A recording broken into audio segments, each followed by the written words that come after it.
Hello students, so today we are here to start our next topic, that is Bohr's model for hydrogen atom. In the previous lecture we have studied about all the atomic spectra for the hydrogen atom and now we are going to study about the Bohr's model जो उसने दिया था hydrogen atom को लेके. तो पहले भी तुम लोगों ने बोर्स मॉडल के बारे में पढ़ा हुआ है, but how it is applicable to particularly hydrogen atom वो हम देखेंगे. तो what are its postulates, let's see them. First one is electron in hydrogen orbit can move around the nucleus in a circular path of fixed radius and those circular paths are known as stationary states. अब you very well know कि ये आपका nucleus है और ये आपके क्या होते हैं सर्कुलर पाथ्स जहां पे आपका इलेक्ट्रॉन जो होता है वो रिवॉल्व कर रहा है. ये जो सर्कुलर पाथ्स हैं इनको हम क्या बोलते हैं, स्टेशनरी ऑर्बिट्स बोलते हैं या फिर अलाउड एनर्जी स्टेट्स बोल देते हैं. अब ये जो अलाउड एनर्जी स्टेट्स है इनको हम डेजिग्नेशन देते हैं. जैसे ये फर्स्ट न्यूक्लियस के बाद ये आपके पास फर्स्ट शेल है, सेकंड है, थर्ड है, सो ऑन. हम इनको क्या देते हैं, डेजिग्नेशन. हम इनको KLMN भी बोल देते हैं. ओके, अब ये वाले जो आपके पास 1 n इज इक्वल्स टू 1 2 3 इनको हम अपनी क्वांटम के भाषा में बोलते हैं प्रिंसिपल क्वांटम नंबर्स. जो अभी हमारा नेक्स्ट टॉपिक होगा क्वांटम मैकेनिकल मॉडल, तो उसमें हम पढ़ेंगे. तो ये आपके क्या है, प्रिंसिपल क्वांटम नंबर्स. अब ये जो आपके पास स्टेशनरी स्टेट्स हैं, अलाउड एनर्जी स्टेट्स हैं, इनका जो रेडियस होता है उस रेडियस को हम एक्सप्रेस करते हैं n² A0. अब ये जो A0 की वैल्यू है ये एक फिक्स्ड वैल्यू है, that is 52.9 picometer. This is what you need to remember. तो ये आपका पहला पोस्टुलेट है Bohr's model for hydrogen atom. Second postulate क्या कहता है कि जो इस स्टेशनरी स्टेट में इलेक्ट्रॉन की एनर्जी है वो क्या होगी, RH, जो हमने लास्ट लेक्चर में पढ़ा था, रेडबर्ग कांस्टेंट था तुम्हारा 1/n². और n तुम्हें पता है कि आपके एनर्जी शेल्स है, राइट. अब अगर आपको दो स्टेट्स का एनर्जी डिफरेंस देखना है तो वो क्या होगा, RH 1/ni² माइनस 1/nf².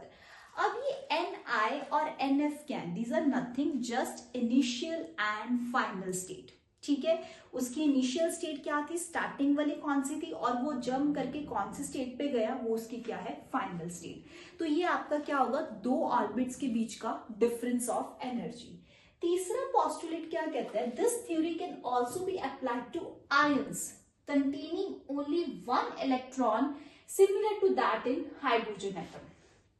अब यू वेरी वेल नो कि जो हाइड्रोजन एटम है उसके पास एक इलेक्ट्रॉन होता है. This is what you know, hydrogen का एटॉमिक नंबर 1 है, एक इलेक्ट्रॉन है. अब क्या कह रहा है कि अगर आप इस थ्योरी को, आप इस चीजों को अप्लाई करना चाहते हो किसी और एटम पे, तो वो एक आयन फॉर्म होनी चाहिए which should be similar to that of hydrogen atom. अब अगर मैं आपको सिंपल भाषा में बताऊं तो यू वेरी वेल नो जो हीलियम है उसका एटॉमिक नंबर क्या है, 2 इलेक्ट्रॉन्स है. अगर मैं यहाँ पे हीलियम पॉजिटिव कर दूं, मतलब अगर वो अपना एक इलेक्ट्रॉन किसी को डोनेट कर दे, अब एट प्रेजेंट इसमें कितने इलेक्ट्रॉन्स हैं, एक. तो this is the similar to hydrogen atom. Clear है जी. अगर कोई आयन हाइड्रोजन एटम के सिमिलर है तो we can apply this postulates this theory to that particular ion. Condition is what, कि वो हाइड्रोजन एटम जैसा होना चाहिए. नेक्स्ट इसकी जो इसकी फ्रीक्वेंसी है, फ्रीक्वेंसी एब्जॉर्ब्ड रेडिएशन की या फ्रीक्वेंसी एमिटेड रेडिएशन की, दैट इज इक्वल टू जो आपका difference of energy divided by h. Okay, last postulate आपका क्या कहता है, एंगुलर मोमेंटम जो है इलेक्ट्रॉन का. एंगुलर मोमेंटम आपने पढ़ा होगा, आई गेस फिजिक्स में भी पढ़ा होगा. वो क्या होता है, mvr. ठीक है, mvr वो किसके इक्वल है, nh/2π. राइट, ये एक इंटेग्रल मल्टीपल है nh/2π. तुम्हें पता है पाई भी कांस्टेंट है, 2 भी कांस्टेंट है और h की भी वैल्यू कांस्टेंट है. n जो है वो आपके शेल्स हैं जो वेरी कर सकता है. तो ये आपके पास 5 पोस्टुलेट्स हैं किस चीज के, बोह्रस मॉडल ऑफ हाइड्रोजन एटम के. आपको इसके अंदर शेल्स के बारे में बताया गया, ठीक है, कि स्पेसिफिक एनर्जी स्टेट्स हैं, अलाउड एनर्जी स्टेट्स हैं, उनका रेडियस कैसे एक्सप्रेस होता है वो चीज बताएगी, उनकी फ्रीक्वेंसी कैसे एक्सप्रेस होती है, मोर ओवर उनका एंगुलर मोमेंटम क्या है, प्लस और जो आपकी एनर्जी है उस इलेक्ट्रॉन की पर्टिकुलर स्टेशनरी ऑर्बिट में वो क्या होगी. ठीक है, तो ये आपके बोर के क्या है, पोस्टुलेट्स हैं for the hydrogen atom. Next जो हम करेंगे वो है अपने पास quantum mechanical of hydrogen atom. Till then तुम इसको स्क्रीनशॉट ले लो, I will start with the next topic.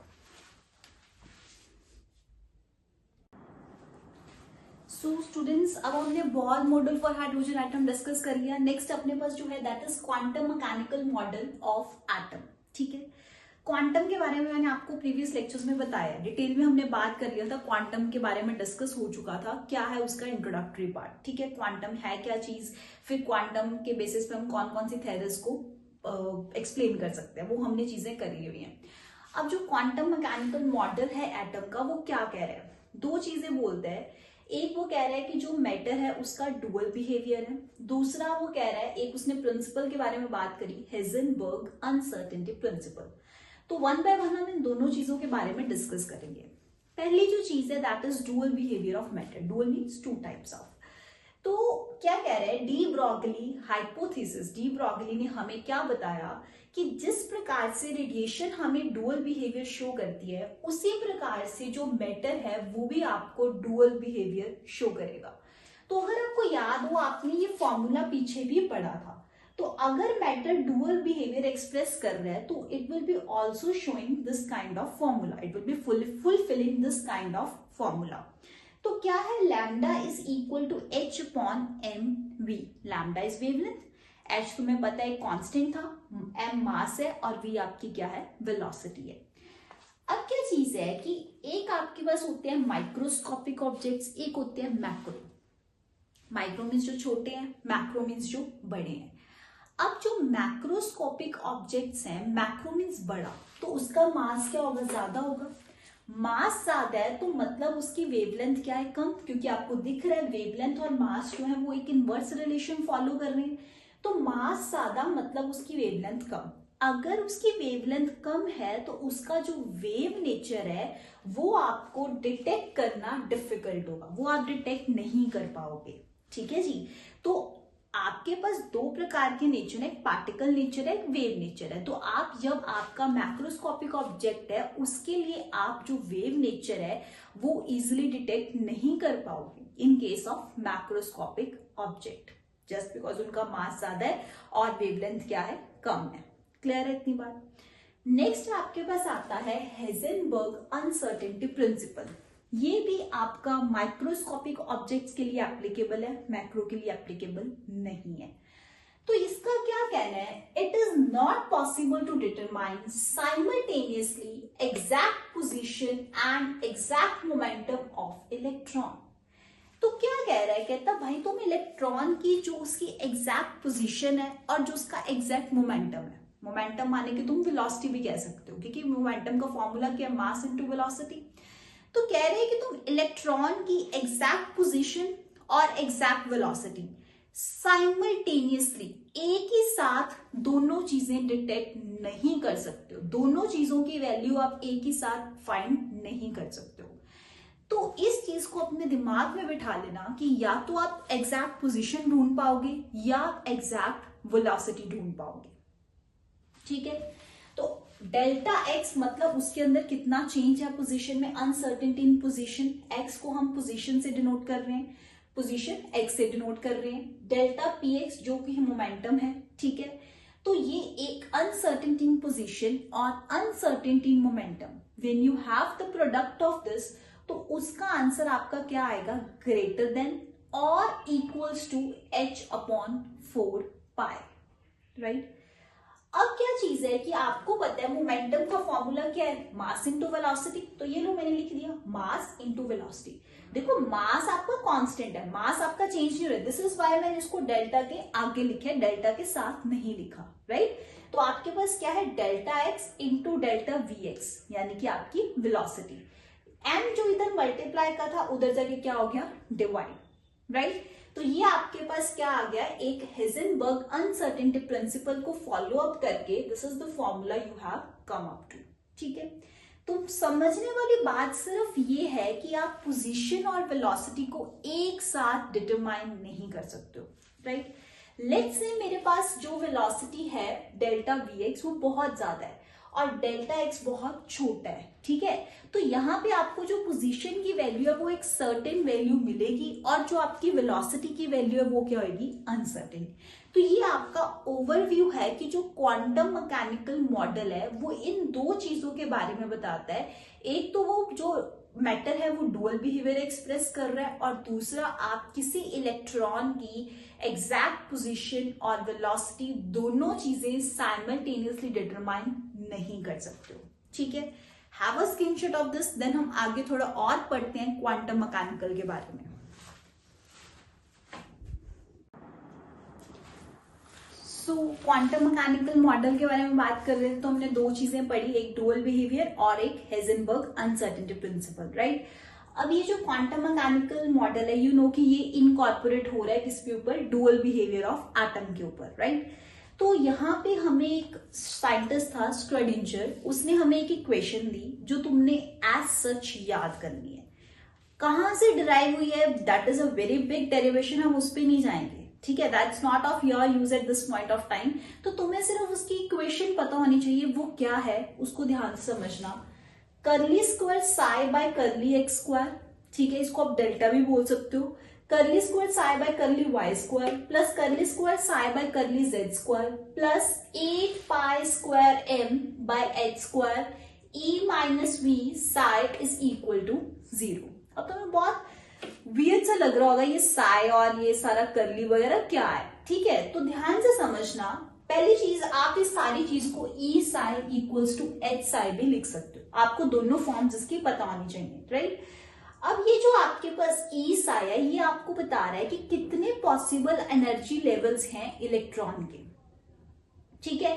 जो साई है वो आपका एक वेव फंक्शन है, क्या बोलते हैं उसको, वेव फंक्शन, जो आपको इलेक्ट्रॉन की इंफॉर्मेशन दे रहा है, आपको बता रहा है इलेक्ट्रॉन की लोकेशन के बारे में, वो कौन से शेल में है, शेल के आगे कौन से सब शेल में है, सब शेल के आगे कौन से ऑर्बिटल में है। तो आपको ये सारी चीजें के बारे में आपको कौन बताएगा, वेव फंक्शन, कि वो कौन से शेल में है, देन इसके बाद वो कौन से सब शेल में है एंड देन कौन से ऑर्बिटल में है, ठीक है। तो ये चीजें आपको कौन एक्सप्रेस कर रहा है, कौन बता रहा है, साई बता रहा है, that is a wave function, ठीक है। अगर मैं साई का मॉड लेके उसके ऊपर स्क्वायर लगा दूं तो वो चीज क्या है, वो बता रही है कि कितनी प्रोबेबिलिटी है इलेक्ट्रॉन के मिलने की, कहां पे, उस एटम के 3D स्पेस में। अब आपके इस इक्वेशन में दिख रहा है मैंने एक्स वाई जेड यूज करा है, मतलब मैं 3 डायमेंशनल की बात कर रही हूँ, राइट। तो ये जो साई स्क्वायर है वो आपको उस स्पेस के अंदर कितनी प्रोबेबिलिटी इलेक्ट्रॉन के मिलने की, वो क्या कैसे एक्सप्रेस करेंगे, साई स्क्वायर से एक्सप्रेस करेंगे। अब इस मॉडल के फीचर्स क्या है कि आपकी जो इलेक्ट्रॉन की एनर्जी है वो क्वांटाइज्ड है, जिसके बारे में हम पहले भी डिस्कस कर चुके हैं कि वो एक फिक्स्ड है, राइट। मोर ओवर जो आपका इलेक्ट्रॉन का पाथ है एटम के अंदर वो हम एक्यूरेटली डिटरमाइन नहीं कर सकते। अभी मैंने बात करी, हम उसकी पोजीशन और वेलोसिटी एग्जैक्टली दोनों चीजें साइमल्टेनियसली बता नहीं सकते। तीसरी चीज क्या है कि जो ऑर्बिटर है can not contain more than 2 electrons. ये हम आगे कॉन्फ़िगरेशंस के बारे में पढ़ेंगे। तो आप क्या देखोगे, मान लो आपके पास ये ऑर्बिटल्स है ना, 3 ऑर्बिटल है, तो आप पहले क्या करते हो, सारे में एक एक भरते हो, फिर उसके बाद अगर मान लो 4 इलेक्ट्रॉन्स भरने हैं तो आप 3 भरने के बाद यहां से 4 शुरू करोगे। 5वां इलेक्ट्रॉन भरना है तो अगले ऑर्बिटल में भरोगे। एक ऑर्बिटल के अंदर 2 से ज्यादा इलेक्ट्रॉन्स आप फिल नहीं कर सकते हो, ठीक है। तो याद रखिएगा एक ऑर्बिटल में 2 ही इलेक्ट्रॉन्स आ सकते हैं। फिल कैसे करने हैं according to the element configuration, वो हम आगे नेक्स्ट लेक्चर्स में देखेंगे। और लास्ट उसका फीचर क्या है, electrons are filled in orbital of increasing energy. अगर आपके पास कोई मल्टी इलेक्ट्रॉन सिस्टम है, आपने ज्यादा इलेक्ट्रॉन्स भरने हैं, तो वो कौन से ऑर्डर में फिल होंगे, in the order of increasing energy. तो ये आपने कहानी पढ़ी है क्वांटम मैकेनिकल की। इसके बाद आप पढ़ोगे क्वांटम नंबर्स के बारे में। जैसे मैंने आपको लास्ट बोहर की जो पोस्टुलेट्स करवा रही थी, वहां मैंने n = 1 2 3 को क्या बोला था, प्रिंसिपल क्वांटम नंबर। वैसे अलग अलग क्वांटम नंबर्स हैं अपने पास, वो हम नेक्स्ट लेक्चर में उनको डिस्कस करेंगे। तो आज के लेक्चर में हमने क्या पढ़ा, बोर के पोस्टुलेट्स के बारे में पढ़ा, देन हमने क्वांटम मैकेनिकल मॉडल को डिस्कस करा। तो quantum mechanical model is very important, आपको पता होना चाहिए हिजेनबर्ग ने क्या बोला, डी ब्रोगली हाइपोथेसिस क्या थी, क्वांटम मैकेनिकल जो मॉडल है उसके फीचर्स क्या हैं जो भी हमने पढ़े, राइट। तो ये सारी चीजें आपको मालूम होनी चाहिए। श्रोडिंगर इक्वेशन आपके टिप्स पे याद होनी चाहिए। एज सच क्या है, दो फॉर्म्स है उसकी, एक ये ऊपर वाली फॉर्म जो बहुत लंबी है और एक जो आप बहुत कंपैक्ट करके लिख सकते हो, E psi equals to H psi. Psi है क्या, वेव फंक्शन है, साई स्क्वायर क्या है, प्रोबेबिलिटी है इलेक्ट्रॉन को फाइंड करने की in that 3D space, right. So go through this lecture, right, and अगर आपको कोई फिर भी डाउट रहता है, कोई प्रॉब्लम आती है, just comment it down, I will reply. Okay, thank you.